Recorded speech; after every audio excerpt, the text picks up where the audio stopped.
আমি আমার প্রপার কাজটা কেন করি না, এই প্রপার কাজ করা না করার পিছনে হচ্ছে আমার মাইন্ড, মেন্টালিটা। আমি যখনই সেলস করতে যাব, আমার 10টার মধ্যে বা আমি 11টার মধ্যে দেখে গেছি আমি একটা 50,000 স্ল্যাব অর্ডার পেয়ে গেছি, ধরো 11টার সময়।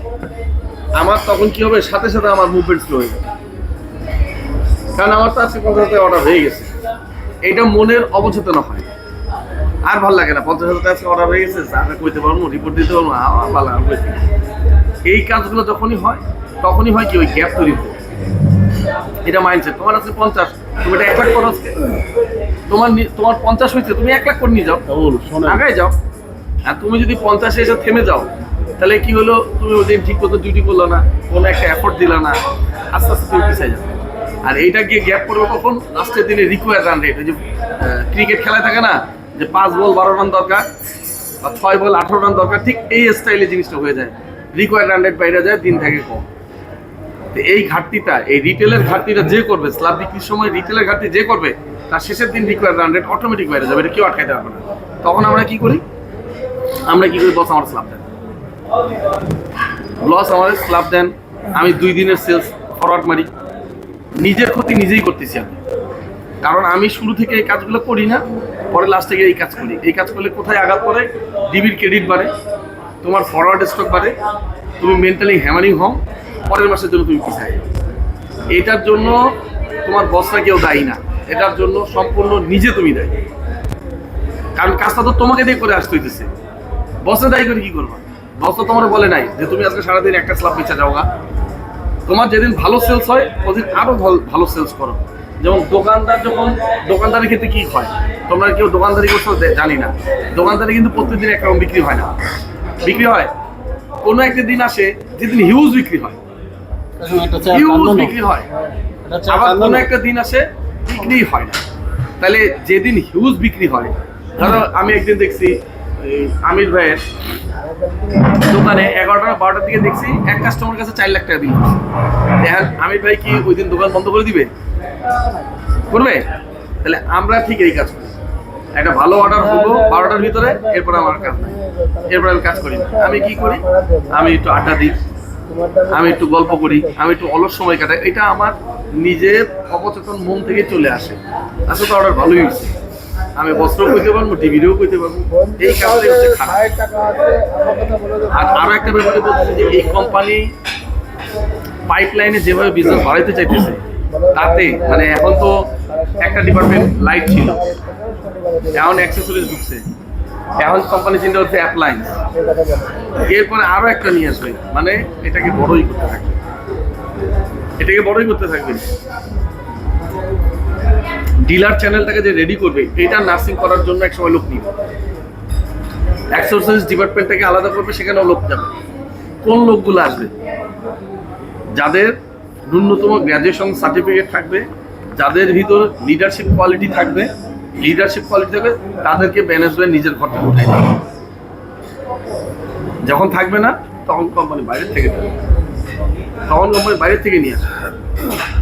যেমন আমাদের নোমানরা তোমরা অনেকেই ছিল, নোমানকে সেও আমাকে ফিল্ড অফিসার ছিল, আমি নারায়ণগঞ্জে থাকাকালীন সে আমার আন্ডারে ছিল, ফিল্ড অফিসার কাজ করে। তার ভিতর একটা জিনিস ছিল, সে উপরের দিকে যাবে, আচ্ছা সে উঠে আসছে, সে টিএসএম হয়েছে, আরএসএম হয়েছে, সে এখন প্রায় 70-80 লক্ষ টাকার একটা টেরিটরি সে হ্যান্ডেল করে উঠে আসছে। উঠে আসাটা নির্ভর করতেছে তোমার যোগ্যতা, কোয়ালিটি আর দক্ষতা।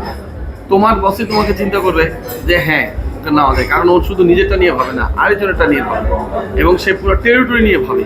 এটা আসতে হবে ভিতর থেকে। এটা যখন ভিতর থেকে আসবে, তখনই তোমাকে দায়িত্ব দেবে বস, যে হ্যাঁ এই ডিলার চ্যানেলে আসবে। ডিলার চ্যানেলে ব্যবসা করতে গেলে আমি সবার ব্যাকগ্রাউন্ডে, সেলসের ব্যাকগ্রাউন্ডে সবারই ইতিহাস থাকে। কারণ আমি যখন চাকরিতে প্রথম আসি, তখন আমি আইসা পেয়েছি রানা ছিল আমার প্রথম কলিগ। তাই আমি আর রানা কাজ করতাম হচ্ছে এই রহমান ট্রেডার্সের ডিস্ট্রিবিউটর পয়েন্টে নাখালপাড়া, রাইট? তো ওখান থেকে মনে করো যে কাজ করে সাথে লেখাপড়া করে আমি চলে আসছি। রানা আমার লাইফের চাকরি জীবনের, এই লাইনের চাকরি জীবন প্রথম কলিগ। দেন হচ্ছে যে মোশারফ, ও আমার কলিগ। ও রানা প্রথম, তারপরে ও আসছে পরে।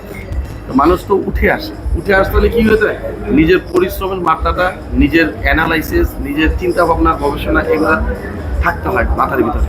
শুধু আমি গদ বাঁধা মেমো নিয়ে দৌড়াইলাম, কিছু ক্যালকুলেশন করলাম না, তাহলে কখনোই উপর দিয়ে উঠতে পারবো না, কখনো আরেকজনের কাজ শিখাইতেও পারবো না। আমি যখন কাজ করতাম তখন আমি একটা নতুন মেমো, একটা নতুন আউটলেটের প্রোডাক্ট দিতে পারলে আমাকে খুব আনন্দ লাগতো। এবং সেলসের লোকের এই জিনিসটা থাকা উচিত যে আমি প্রতিদিন নিত্য নতুন আউটলেটের সাথে ব্যবসা করব এবং নিত্য নতুন মানুষের সাথে আমার পরিচয় হবে। কিন্তু আমরা কি করতেছি, আমরা ওই গদ বাঁধার ভিতর ঘুরে বেড়াচ্ছি। যত তুমি নতুন আউটলেট আনবা তত তোমার টার্গেট ছোট হয়ে যাবে। আমি টার্গেট ভাগ করি কোথায়? আমি এখন 4 কোটি টাকা টার্গেট পাইছি, এটা কি আমার শুধু একা মাথায় আছে? হ্যাঁ, তাহলে আমি আমার শাখা পোশাকের মধ্যে ভাগ করে দিছি না, তাহলে কি আমার লোক কমে গেছে। আমি ওরে একটু দিছি, মিরপুরে 1 কোটি দিছি, সাভারে 1 কোটি দিছি, আমি ভাগ করে দিই, আমি রিল্যাক্স। তোমাদের টার্গেট কোথায় ভাগ করবো? তোমাদের টার্গেট ভাগ করা হয় বিটে। অফিসে যেটা দেয় কোথায়, তোমার টার্গেটটা কোথায় থাকে? বিটে থাকে। বিটের টার্গেটটা কোথায় যাবে? আউটলেটে যাবে। আর বিটে টার্গেটটা আউটলেটে যাবে, এটা ভাগ করবে কে? এটা ভাগ করতে হবে তোমাকে। তুমি কিভাবে করবা? তোমার আউটলেটে ভাগ করার রাস্তাটা কোথায়? তোমার আউটলেটে ভাগ করার রাস্তা, প্রথম রাস্তা হচ্ছে তোমার 50-60টা ক্রেডিট আউটলেট। 50-60টা ক্রেডিট আউটলেটই হচ্ছে তোমার টার্গেট ভাগ করার প্রথম রাস্তা। কিভাবে? শুরুতেই মাস শেষ, শুরুতেই ক্রেডিট লিস্ট করে ফেলতে হবে। ক্রেডিট লিস্ট করে ফেলে তুমি চিন্তা করবা, একে এই মাসে এত টাকা সেলস করবো, এত টাকা কালেকশন আনবো, এত টাকা সেলস, এত টাকা কালেকশন, এত টাকা সেলস। এটা তোমার একটা রাফ একটা ওয়ার্ক করে নিচে টোটাল করবা, দেখবা যে টোটাল কত টাকা আসছে, বাকি আছে কত টাকা সেলস করবো, কত টাকা হচ্ছে। এটা যে হুবু 100% হবে তা না, কিন্তু যখন তুমি এই ওয়ার্কটা করবা, এটা তোমার এখানে কাজ করবে। এবং এই ওয়ার্কটা করে যখন তুমি মাঠের দোকানের কাছে যাবা, দোকানে যান, আমি তো ওর সাথে বাজেট এইভাবে করে রাখছি। যেমন আমি একজনের সাথে কাজ করতাম, ওরা চিনে, শামসুল নামে একটা ছেলে ছিল, সেই ঠাকুর বাজার, কাপ্তান বাজার ওয়ারি করতো। ও কি করতো, ওর দোকানদারের কাছে গিয়ে বলতো যে আপনার নামে অর্ডার হয়ে গেছে। দোকানদার কইতে অর্ডার দিচ্ছে, কোম্পানিতে অর্ডার করে দিচ্ছে। হ্যাঁ, কি অর্ডার করে দিচ্ছে? এই যে মেমো বানায় রাখতো, অ্যাডভান্স মেমো। সে অ্যাডভান্স মেমো বানাইতো যে এই মাল দিচ্ছে কোম্পানি। না, আমি কনফিডেন্স এই দোকানের প্রতি। দোকানদার কথা না, আমি নিব না। আরে নিবে না মানে? তাহলে আমার এটা কি করতে হবে? তাহলে বলতো যে তাহলে আমার এটা কারেকশন করে। না করতো না দোকানদার, ভাই এটা অর্ডার হয়ে গেছে, মাল আইতাছে, তাহলে এটা কারেকশন করে, এটা না, আচ্ছা ঠিক আছে। দোকানদারে বলার সুযোগ নাই যে কি অর্ডার দিবেন, কি লাগবো, স্টক দেবে, এত কিছু না। আপনার নামে অর্ডার হয়ে গেছে, কোম্পানি থেকে আয় করছে, কোম্পানিতে এই যাত্রার কার্ড, আগে তো বই ছিল, এই যাত্রার বইতে দেখেন যে আমি লিখে রাখছি আপনার অর্ডার। মানে অ্যাডভান্স মেমো করা, অ্যাডভান্স বিল করা। দোকানদার বলছে ঠিক আছে, তাহলে এটা কারেকশন করে এটা দিয়ে দেন। আবার কখনো কখনো দোকানদার যেহেতু আজকে বড় একটা গেম আসছে, আমি কোনো দোকানদারের জানি শুধু আপনার জন্য আসছি, কানে আপনার সাথে বলবেন, আপনি বলবেন আপনার দিতে পারবো না, হুদা আরেকজনে কি আবার একই কথা। সেলসের চাকরিটা হচ্ছে যত কমিউনিকেশন করে যে দোকানদার যেভাবে খায় তাকে সেভাবে খাওয়ায় নি। তোমরা এনে কেউ চিন্তা করতে পারবো যে অ্যাডভান্স মেমো করা যায় কিনা। অ্যাডভান্স মেমো করা যায় ভাই, এটা তো নিতেই।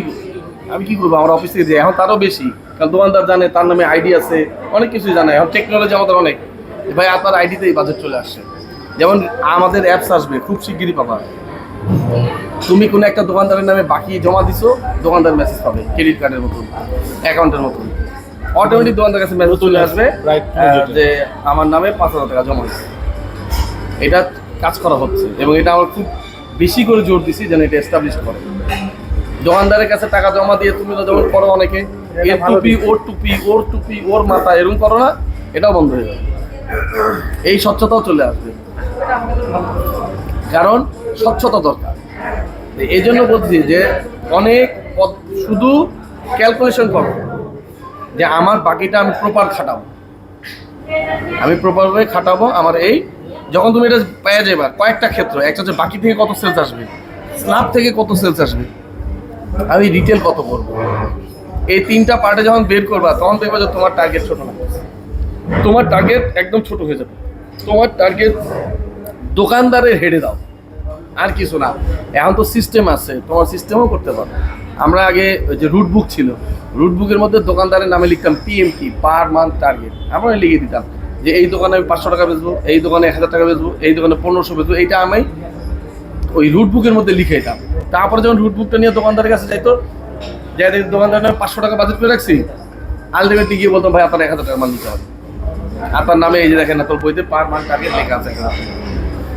এটা কিছু করার নেই, নীতি। দোকানদারকে তো তোমার ওয়াশ করতেই হবে।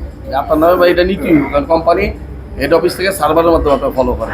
আপনি 2 মাস ধরে মাল নেন না, আমার তো বকাঝকা করতেছে, আমার তো বেতন দেয় না, টিডি আটকাই দিবা আপনার মাল নেন দেখা। তাকে ব্লেম দিবা, তুমি যে ঝামেলায় আসো সেগুলো তার ঘাড়ে দিবা, তারে একটা কনফিউশনের মধ্যে ফেলাই দিবা। তখন সে বের হয়ে আসবে যে না ঠিক আছে। এই যে বাবুল করে না যে না আপনার জন্য তো বাজেট করে ফেলছি 10 লাখ টাকা, এনেন কি করবো, 15 লাখ টাকা বলছে, হ্যাঁ না 15 টাকা নিতে পারবো না, 10 লাখ টাকা দেন। আমারে নিয়ে গেছে, আমারে বলতেছে স্যার 10 লাখ টাকা করে খেলবো, গিয়ে দোকানদারে বলতেছে 15 লাখ টাকা বাজেট রিজার্ভ লেগে। তা আমি চুপ, আমি তো জানি ও কি করতেছে, কারণ দোকানদার ঘুরে 15 লাখের জায়গায় 10 লাখ টাকা পড়ছে। দোকানদারকে তোমাকে বড় আকারে দেখাইতে হবে যাতে দোকানদার ঘুরে তোমার চাওয়াটার মধ্যে আসে। আর আমাদের বেশিরভাগই কলটা হচ্ছে যাই আসতে গিয়ে দোকানদারের কাছে আমি আমাকে নিয়ন্ত্রণ করবে দোকানদার, সেইভাবে আমরা কথা বলি।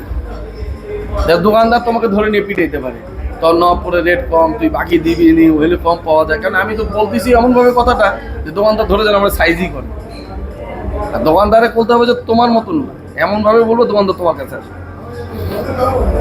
তুমি তার জন্যই করতেছো এবং তাকেই দেওয়ার জন্য তুমি ব্যস্ত, তাদের প্রফিট করানোর জন্য তুমি ব্যস্ত। আবার আছে অনেক সময় দোকানদারে আমরা বড় বড় প্রোডাক্ট দিই, তারপরে নিতে চায় না। অনেক সময় দোকানদার আছে আমরা সুযোগ করে খাওয়াই দিই যে ঠিক আছে নেন, আমি আপনার 10,000 টাকা বেচা দেবো। এটা করবা, এটা ঠিক আছে, কিন্তু ওই কাজটা মানতে হবে যে আমি তার মাল দিছি 3 লাখ টাকার, তার আমি বলছি কিছু মাল বেচে দেবো, তার আসলেই দিতে হবে। তাইলে হবে কি পরবর্তী রাস্তায় আবার বেচতে পারবা। কিন্তু বেশিরভাগ ক্ষেত্রে তোমরা কি করো, মার্কেটে ঘুরে পাওয়া যায় মাল ঠিকই ঢুকেও পরে আর বেচা দাও। দোকানদার পরে এটা নিয়ে বিরক্ত, ধর ভাই আপনি তখন কইছেন 5 লাখ টাকা মাল ঢুকেছেন, আপনি কিছু মাল বেচে দেবেন, আপনি আর বেচে দেন নাই। দোকানদার তখন এনে এটা আমরা তো এই কাজটা লিখতে পারি না। টার্গেট আমাদের পিছনে তো ডাক্তারদের টার্গেটটা যতই আসুক, টার্গেট স্প্লিট করার জায়গায় হচ্ছে দোকানদার। তুমি তোমার দোকান অনুযায়ী প্ল্যান তোমার করতেই হবে। আনপ্ল্যান যদি বাবুল ওই প্ল্যান না করে যে আমি ওরে 10 লাখ ওই 10 লাখ, এটা একটা প্ল্যানের অংশ। প্ল্যানের অংশ না, মার্কেটে আরো কোম্পানি আছে, নাহলে ওরা প্ল্যানের অংশ। ওরা নিয়ে নেবে। তুমি খাবা না আরেকজন খাবে, তুমি আইসা বলবা যে স্যার শুনতে পাইছি অমুক দোকানদার 6 লাখ লয়ে গেছে, অমুক কোম্পানি 8 লাখ লয়ে গেছে। এটা তখন তারা শুনতে পাবে। তোমরা আইসা বলো না অমুক কোম্পানি প্যাকেজ করছে, অমুক কোম্পানি প্যাকেজ করছো। তো এই যে অমুক কোম্পানি তমুক কোম্পানি প্যাকেজ করে, তো এইটা তো কেউ না কেউ তো করে খেয়ে নিয়ে যাচ্ছে না। আরো জিনিস দেখো, যেমন এই যে এরিকসন কোম্পানি মার্কেটে 100% ক্যাশ বেচে, 100% ক্যাশ, এবং তাদের টার্নওভার কোনো অংশে কম না আমাদের থেকে, কিন্তু ক্যাশ তার কোনো ক্রেডিট নেই। 14-15 কোটি টাকা টার্নওভার। তো এইটা তারা এস্টাবলিশ করছে না, একটা টেবিল ক্যাশ। আমি শুনে অবাক, আমি তাদের আরো সামনে সেলুট দিছি। ক্যাপাসিটার 6 পিন 100% ক্যাশ বিক্রি করে। তোমরা জানতে পারো যে এটা কি সম্ভব নাকি? যায়া তোমরা যদি ওখানে এরিকসন কোম্পানিতে কেউ যাও 2 মাস 3 মাসের বেশি চাকরি করতে পারবে না। আবার এফোদের বেতন দেয় ডিস্ট্রিবিউটর লেজার অ্যাডজাস্টমেন্ট। হ্যাঁ, এত কষ্ট করে যেটাই করুক হ্যাঁ ডিস্ট্রিবিউটর ক্যাশ লেজার বিক্রি তো করতে পারবে অ্যাডজাস্টমেন্ট না। না অ্যাকাউন্ট। তোমারে যদি এখন আমি বলি যে যাও ওইখানে যাও, ক্যাশে তুমি বেশ জায়গা করো, চাকরি করো, যাইবা? আরে আমারে কইলে আমি তো যাবো না, কেন আমি তো বাকি দিচ্ছি অভ্যাস। ক্যাশ বিক্রি করা একটা আলাদা রগ লাগে, রগ। যেটাই হোক ক্যাশ বিক্রি করতে। তবে এখন আমি এরিকসন এখন শোনো, এটা না শোনো, তর্ক বিতর্ক করে ব্যাপারটা হলো দোকানদার তো অ্যাটলিস্ট অভ্যস্ত যে আমার এরিকসনের মাল নিতে হলে ক্যাশে বিক্রি করতে হবে, সেটা তো এস্টাবলিশ করছে। এটাই হলো মূল জিনিস।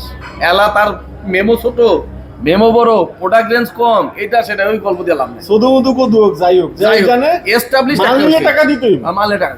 আমার চোখের সামনে আমি দেখছি মোহাম্মদপুরে খান ইলেকট্রিক ঢাকা জানে এর চেয়ে 8,000 টাকার মেমো দিছে, টাকাটা লয়ে গেছে। কর করে গুনা টাকা নিয়ে যায়। এখন এখানে যে কয়জন আসছো, হ্যাঁ ওই এরিকসনের তো 100 দোকানের মধ্যে একটা না। যাই হোক, আরে ভাই কোটি টাকা তো ট্রানজাকশন করতেছে, ওইটা তো কোনো ব্যাপার নাই। 100 দোকানে 1 মেমো, 100 দোকানে কোয়ার্টার 0.25 মেমো ইস্যু না, ইস্যু হচ্ছে ক্যাশে ট্রানজাকশন। আমাদের যতগুলা সেলস পিপল ওদের অতগুলা নাই, ওদের যতগুলা টিএসএম ওদের অতগুলা নাই। তারপর আমার মতন মোশাররফ ওই কোম্পানিতে, আমার মতন ওমর শরীফ ওই বলতে ক্যাশে বিক্রি করার জন্য 2 মাস চাকরি করতে পারবো না। আসো চ্যালেঞ্জে 2 মাসে করতে পারবে না তো। সে যে যত যাই বলো না কেন, ক্যাশ বিক্রি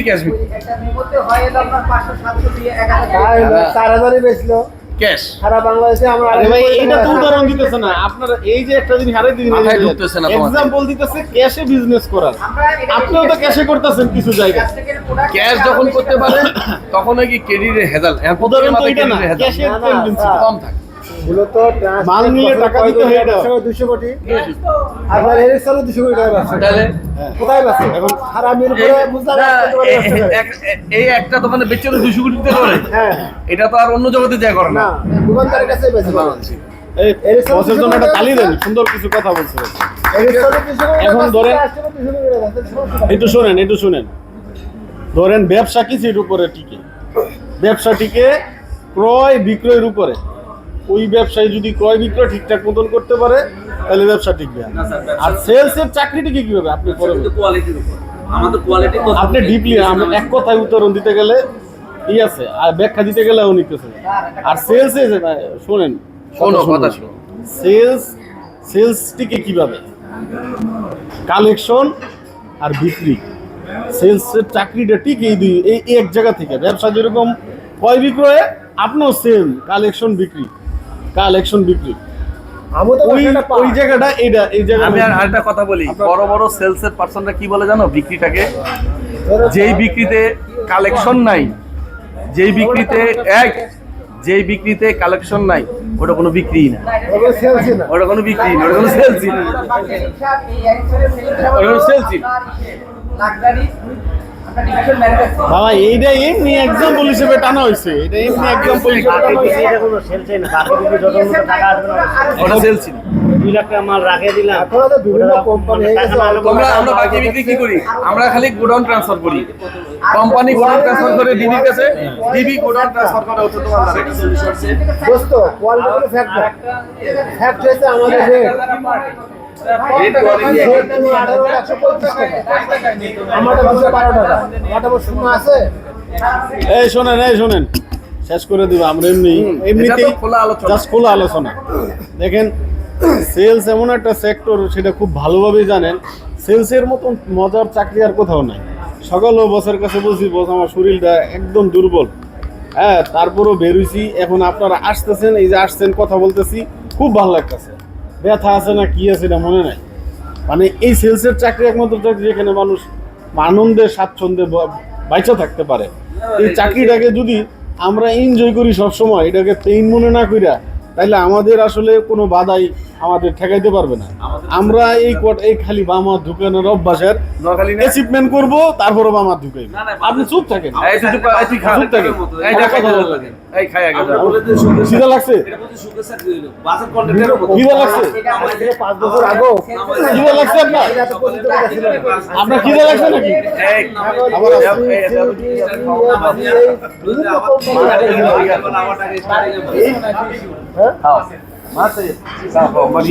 এখন বিষয় হলো আপনার এই যে ও মাথায় এখন রিক্সনে ঢুকে আছে, কথাই বুঝো না।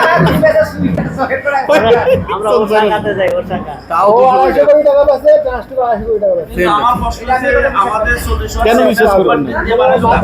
কেন বিশ্বাস তুমি করবেন? জানো না তাই যা হ্যাঁ আমাদের হেডার হোল্ডার দাম 24 টাকা, ওর এটা দাম 20 টাকা। তো ওটা নিয়ে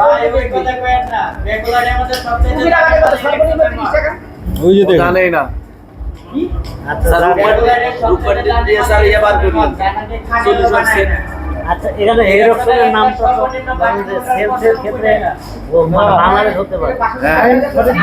এই শোনেন, সব কোম্পানি তো দাম হ্যালো, কাইটা দিয়ে আবার শুরু করে, আমাদের বর্তমান শত্রু হচ্ছে ওর টাকা। কাইটা দিয়ে আবার শুরু করে। আছে